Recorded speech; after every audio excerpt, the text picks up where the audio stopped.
বাংলাদেশের শোবিজ অঙ্গনের বহু পরিচিত তারকা এখন স্থায়ী দীর্ঘমেয়াদী বিদেশে অবস্থান করছেন। কাজ শেষ করে দেশে এলেও বেশিরভাগই আবার ফিরে যাচ্ছেন। এর ধারাবাহিক দেশ ত্যাগের কারণ কি? এ নিয়ে মুখ খুলেছেন বাংলাদেশ চলচ্চিত্র শিল্পী সমিতির সভাপতি ও জনপ্রিয় অভিনেতা মিশা সওদাগর।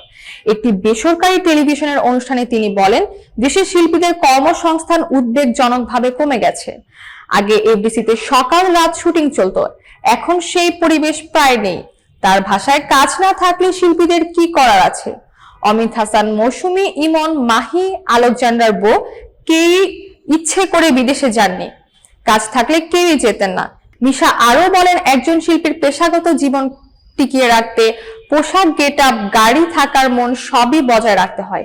কিন্তু যখন নিয়মিত আয়ের পথ বন্ধ হয়ে যায়, তখন পরিবারের ভবিষ্যৎ চিন্তা করে তারা বিদেশে যাওয়ার সিদ্ধান্ত নেন। বিদেশে গেলে অন্তত সম্মানের সঙ্গে কাজ করে পরিবার চালানোর পরিবেশ থাকে।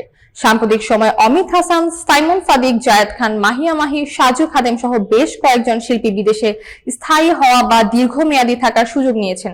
উল্লেখ্য, মিশা সওদাগরের নিজের পরিবারও বর্তমানে যুক্তরাষ্ট্রে থাকে। অভিনয়ের প্রয়োজনে তিনি দেশে থাকলেও বছরের একটি বড় সময় তাকে যুক্তরাষ্ট্রে কাটাতে হয়।